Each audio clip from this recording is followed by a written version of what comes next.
He's making a list, he's checking it twice. If you've been naughty with Diddy, it's time to lawyer up because things are about to explode. A list of Sean Diddy Combs' alleged accomplices are about to be named in a massive new wave of lawsuits. And we hear these are big names you'll recognize. But that's not the most shocking part.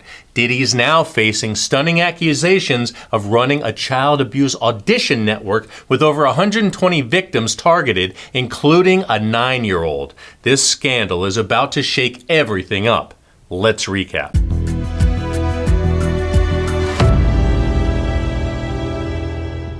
Another day, another 120 people coming for Diddy. Yep, there's an 800 number hotline for alleged victims, and in just 10 days, over 3,000 complaints came flooding in. The lawyers have narrowed it down to 120 they can back up, and you know that's just the beginning. Makes you wonder, how did Diddy even have time to run his empire? According to the lawyer, half of the plaintiffs are men, and most of the alleged abuse went down at parties and auditions across New York, Cali, Georgia, and Florida. Talk about taking the casting couch to a whole new level.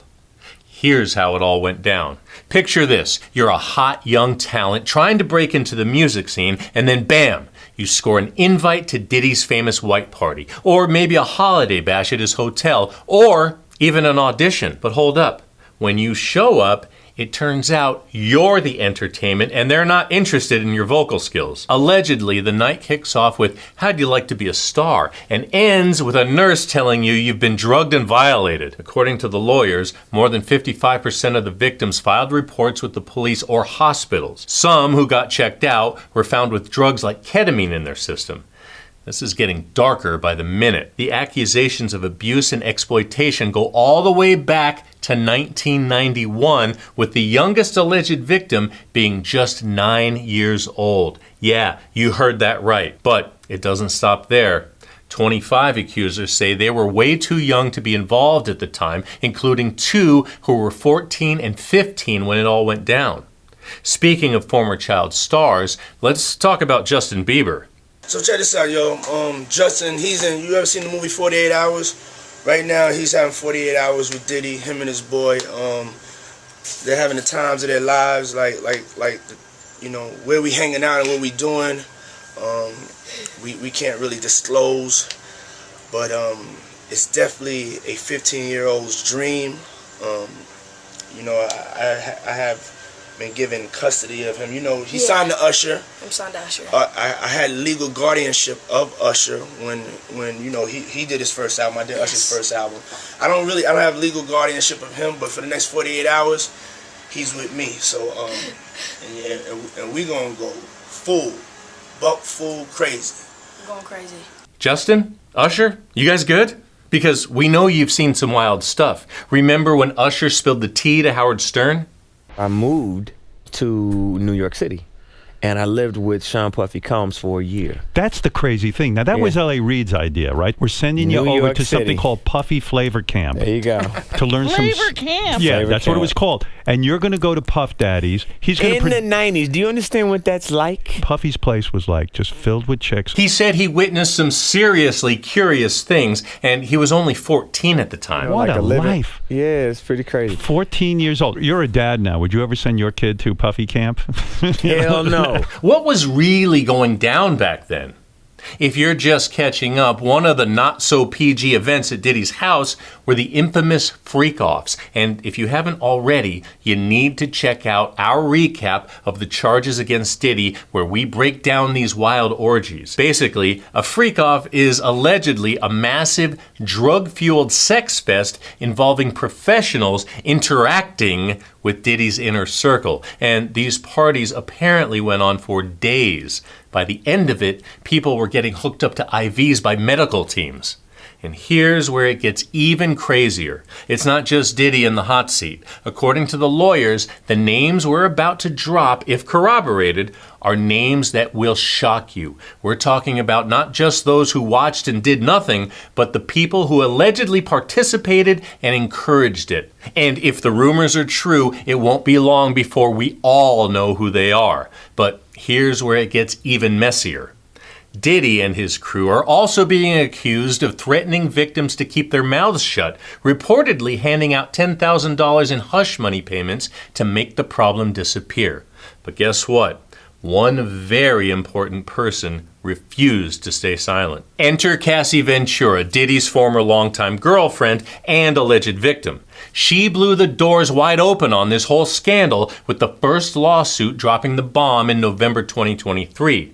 Cassie's claims set the stage for all the lawsuits we're seeing now. And to be extra clear, these freak-offs are not groups of people having consensual relations. No, it's allegedly much more violent than that. We're talking about people allegedly, some of them minors, being dosed up to the point where they can't consent to anything. And if the accusations are true, the scene was sometimes violent. Sounds like a sexy good time, was definitely not had by all. Fast forward to 2024 and things take an even wilder turn. Federal agents raid Diddy's properties in LA and Miami, and let's just say they didn't leave empty-handed.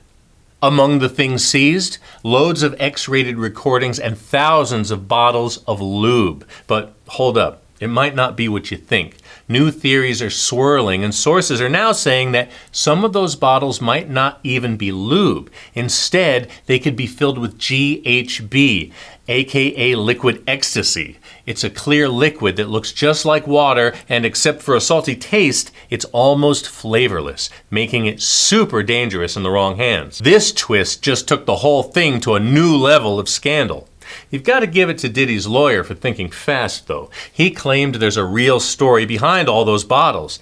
Diddy just bought baby oil in bulk from Costco because, you know, like everyone else in America, he shops in bulk. But Costco wasn't having it. They came out quick with a no way, man, and shut that down, saying, "We don't sell baby oil by the pallet. Leave us out of this mess." But that still leaves us with the big question, what were those 1,000 bottles really for?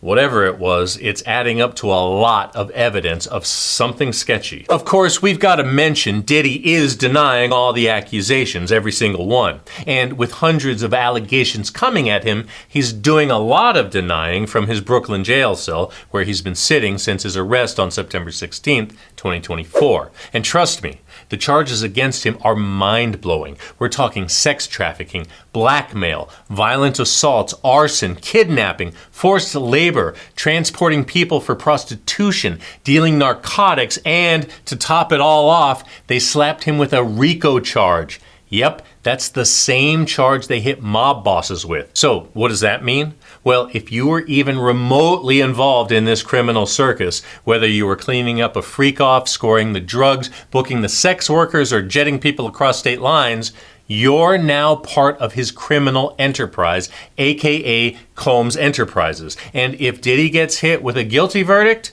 his whole empire could come crashing down, and one of the biggest names in the game will be done. But here's the burning question. Who else is about to get dragged down with him? So, what do you think? Could this be the end of Diddy's empire, or is there a way he'll bounce back from all these insane charges? And who do you think is the next to get caught up in this scandal? Drop your thoughts in the comments, and if you like getting all the crime in half the time, make sure to subscribe so you can keep up with this case and more. I'm Chris. Amy and I are here 3 times a week with new recaps. See you next time.